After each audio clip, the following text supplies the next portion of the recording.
Beautiful మరియు colourful అయిన ఒక వాల్ డెకర్ అండి. చూడ్డానికి చాలా బావుంటుంది. ఈ ఐడియా మాత్రం అస్సలు మనం దాంతో చేశామని కూడా తెలియదండి. అంత కలర్‌ఫుల్‌గా ఉంటుంది. తప్పకుండా ట్రై చేసేయండి. ప్రతి ఒక్కరి ఇళ్లల్లో ఖచ్చితంగా ఉండేవి ఈ ఎగ్స్ కదండీ! ఆ ఎగ్స్‌తో పాటు ఇలాంటి ట్రేస్ కూడా ఇస్తారు కదండీ! వాటినైతే మనం ఎగ్స్ అయిన తర్వాత పడేస్తూ ఉంటాము. దీంతో మనకు యూజ్ లేదని. దీన్ని ఈ విధంగా కూడా మనం రీయూజ్ చేసుకోవచ్చండి. ఈ విధంగా నేను ఒక సైడ్ కట్ చేసుకొని చూడండి. ఈ విధంగా ట్రిమ్ చేసుకుంటున్నాను సైడ్‌లో అయితే.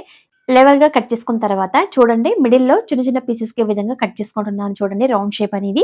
అలాగే మనం కట్ చేసుకోవాలి. ఇప్పుడు చూడండి సైడ్‌లో కూడా ఈ విధంగా నేను పైనైతే ట్రిమ్ చేసుకుంటున్నాను. కరెక్ట్‌గా మనకు రౌండ్ షేప్‌లో అయితే రావాలండి. ఇప్పుడు చూడండి కొద్దిగా స్పేస్ ఇచ్చే విధంగా కట్ చేసుకుంటున్నాను. కొద్దిగా ఈ విధంగా కట్ చేసుకున్న తర్వాత ఇప్పుడు ఒక్కొక్క పీస్‌ని ఈ విధంగా వెనకాలకైతే తీసి ఈ విధంగా పైనైతే ట్రిమ్ చేసుకుంటున్నానండి రౌండ్ షేప్‌లో. ఇలా మనం తయారు చేసుకున్నట్లయితే ఇదైతే మనకు ఒక ఫ్లవర్ టైప్‌లోకి అయితే వస్తుందండి. ఇలాగే అన్ని పీసెస్‌ని మనం తయారు చేసుకోవాలండి. ఇక్కడ ఇలా కట్ చేసుకున్న తర్వాత వెనకాలైతే ఈ విధంగా నేను ప్రెస్ చేసుకుంటున్నానండి. మనకు ఖచ్చితంగా ఒక ఫ్లవర్ లాగా వస్తుందనమాట. ఈ విధంగా అంతా తయారు చేసుకోవాలండి.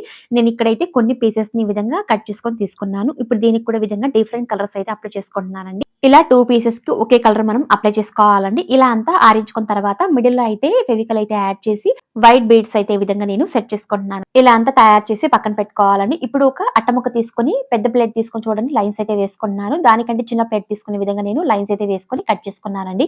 ఇప్పుడు దీనికైతే లైట్ ఐవరీ కలర్ అయితే నేను యాడ్ చేసుకుంటున్నానండి. చాలా కలర్‌ఫుల్‌గా ఉంటుంది. ఇప్పుడు దీనికైతే నేను మిడిల్‌లో ఈ విధంగా హ్యాపీ హోమ్ అని రాసుకుంటున్నానండి. మీకు నచ్చిన వర్డ్స్ అయితే రాసుకోవచ్చనమాట. అండ్ బ్లూ పెయిన్‌తో హార్ట్ షేప్‌లో అయితే ఈ విధంగా వేసుకుంటున్నాను. అంత విధంగా మనం తయారు చేసుకున్న తర్వాత ఇప్పుడు మనం తయారు చేసుకున్న ఫ్లవర్స్‌ని చుట్టూరునైతే ఈ విధంగా నేను ఫెవికల్ సహాయంతో అంటించుకుంటున్నానండి. అంతే అండి చాలా సింపుల్ ఒక ఈజీ అయిన వాల్ డెకర్ ఐడియా అండి. వేస్ట్‌గా పడేసే వాటితో ఇంత కలర్‌ఫుల్‌గా తయారు చేసుకోవచ్చండి. తప్పకుండా ట్రై చేసి ఎలా ఉందో ప్లీజ్ కామెంట్ చేసేయండి. ప్లీజ్ లైక్, సబ్స్క్రైబ్, షేర్ చేసేయండి.